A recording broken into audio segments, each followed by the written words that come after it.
আগে হাতুড়ি লীগ ছিল, এখন রামদা দল নামে কারো কারো আত্মপ্রকাশ করছে, ছাত্র সমাজ তাও মোকাবেলা করবে। কামিলুল মিল্লাত কামিল মাদ্রাসার মতো একটা পবিত্র অঙ্গনে আমাদের মাদ্রাসার কোরআন ইলম বুকে ধারণ করা দাড়িওয়ালা একটা সভ্য ভদ্র একটা ছেলেকে গতকালকে আমরা দেখলাম ফেসবুকে, আমরা আহত হয়েছি। বিগত 15 বছরে যারা মাদ্রাসায় হামলা করার সাহস পায় নাই, আজকে নতুন এমন ফেসিবাদের জন্ম কেউ কেউ দিচ্ছেন। আমাদের এই মাদ্রাসার ছাত্রকে আহত করতেও তারা দ্বিধা করেন না। মনে রাখতে হবে, আমাদের আমির জামাত স্লোগান শিখান, আবু সাঈদ মুক্ত, শেষ হয়নি যুদ্ধ, এই যুদ্ধ করে এই ফেসিবাদকে মোকাবেলা করা হবে। আসসালামু আলাইকুম ওয়া রাহমাতুল্লাহি ওয়া বারাকাতুহু। জাতি হিসেবে আমাদের পরিচয় হচ্ছে আমরা মুসলিম, ভাষাভাষী হিসাবে আমাদের পরিচয় হচ্ছে আমরা বাঙালি, নাগরিক হিসাবে আমাদের পরিচয় হচ্ছে আমরা আমাদের এই প্রিয় মাতৃভূমি বাংলাদেশের বাংলাদেশী হিসাবে পরিচয় দেওয়া হচ্ছে আমাদের সম্মান, মর্যাদার এবং গৌরবের। সম্মানিত সুধী মণ্ডলী, ভাষা আল্লাহ তাআলা প্রদত্ত আমাদের জন্য একটি বিরাট নেয়ামত। কোরআনে তিনি উল্লেখ করেন আল্লামাহুল বায়ান, তিনি আমাদেরকে ভাষা শিখিয়েছেন।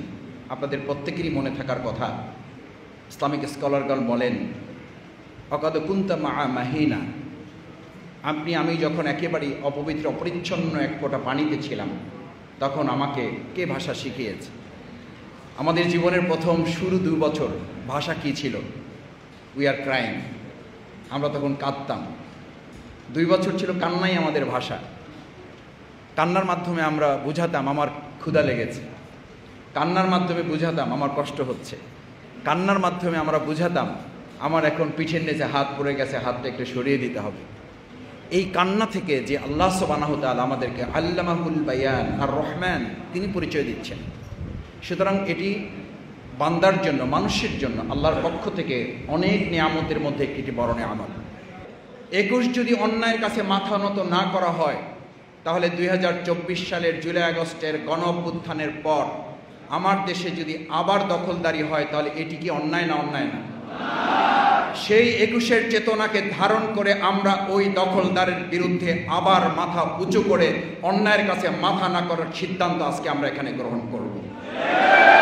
এই দেশে যদি আবার চাঁদাবাজের কোনো সংস্কৃতি কেউ চালু করতে চায়, তার বিরুদ্ধে অন্যায় হিসাবে চিহ্নিত করে তার বিরুদ্ধেও আমরা মাথা উঁচু করে 21 থেকে শিক্ষা নিয়ে তাকেও আমরা প্রতিরোধ করব।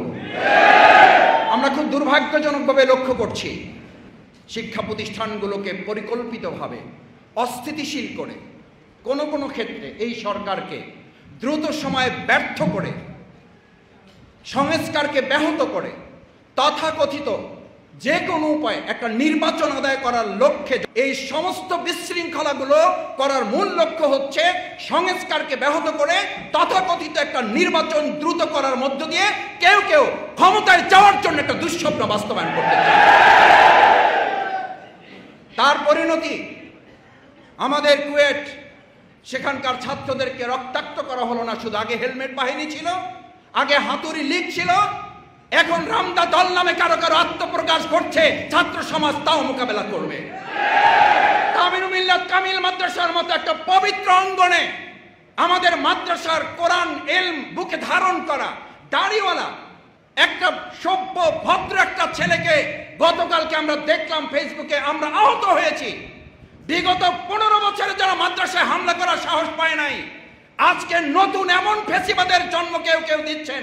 আমাদের এই মাদ্রাসার ছাত্রকে আহত করতেও তারা দ্বিধা করেন না। মনে রাখতে হবে, আমাদের আমির জামাত স্লোগান শিখান, আবু সাঈদ মুক্ত, শেষ হয়নি যুদ্ধ, এই যুদ্ধ করে এই ফেসিবাদকে মোকাবেলা করা হবে।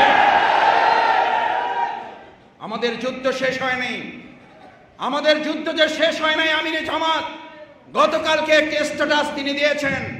আমরা বর্তমান অন্তর্বর্তীকালীন সরকারকে খুব স্পষ্ট করে বলতে চাই, বাংলাদেশ জামাত ইসলামী ঢাকা মহানগরী দক্ষিণ, আমাদের মধ্যে আদালত প্রাঙ্গণ, আমাদের মধ্যে আইন অঙ্গন, আমাদের মধ্যে সচিবালয়, আমরা এখানকার একজন ক্ষুদ্র নাগরিক এবং এই আন্দোলনের একজন সহকর্মী হিসাবে আমাদের শ্রদ্ধাভাজন আমিরে জামাত যদি আগামী 25 তারিখে আদালত প্রাঙ্গণে তিনি উপস্থিত হন, আমরা বর্তমান সরকারকে খুব স্পষ্ট করে বলছি, আমিরে জামাত ওখানে যাওয়ার আগে গোটা বাংলাদেশ থেকে কয়েক কোটি মানুষ এসে আমির জামাতের সামনে দাঁড়িয়ে আমরা নিজের আগে আত্মসমর্পণ করে জেলে যাব।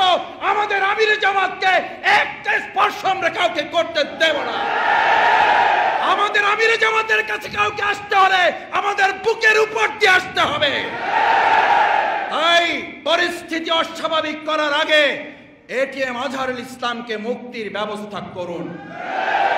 না হলে যে কোনো পরিস্থিতির জন্য আমরা যে অন্তর্বর্তীকালীন সরকারকে সফল করার জন্য তাদের ব্যর্থতার যেমন সমালোচনা করি, তাদের ভালো দিকগুলো নিয়ে আমরা আলোচনা করি, কিন্তু দুর্ভাগ্য এই অন্তর্বর্তীকালীন সরকারে আপনারা আসার পর আপনারা মামলা থেকে মুক্তি নিলেন, অথচ আমাদের মামলা থেকে আমরা মুক্তি পাচ্ছি না কেন?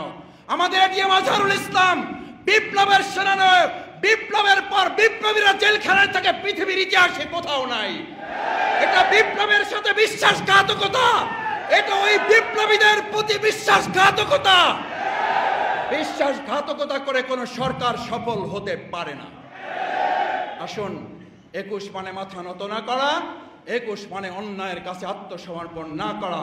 বাংলাদেশ জামাত ইসলামী আত্মসমর্পণ না করে, মাথা নত না করে আমরা যেমন ফাঁসির মঞ্চে হাসি মুখে গিয়েছি, আগামী দিনে এই বাংলাদেশকে দুর্নীতিমুক্ত, ফ্যাসিবাদ মুক্ত, আওয়ামী লীগের বিচার করে ন্যূনতম সংস্কার করে তারপরে নির্বাচনের জন্য বাংলাদেশ জামাত ইসলামী ঢাকা মহানগরী দক্ষিণের পক্ষ থেকে আমির জামাতের যখন যা নির্দেশ আসবে সেই নির্দেশ পালনে জীবন বাজি রেখে আপনারা কি রাজি আছেন? আসুন, আমাদের 21-এর সেই চেতনা, আমাদের ভাষা দিবসের সেই চেতনাকে ধারণ করে আমরা আমাদের এই প্রিয় মাতৃভূমি বাংলাদেশকে গড়ে তুলব। সেই হোক আজকের প্রত্যয়। আসসালামু আলাইকুম ওয়া রাহমাতুল্লাহি ওয়া বারাকাতুহু।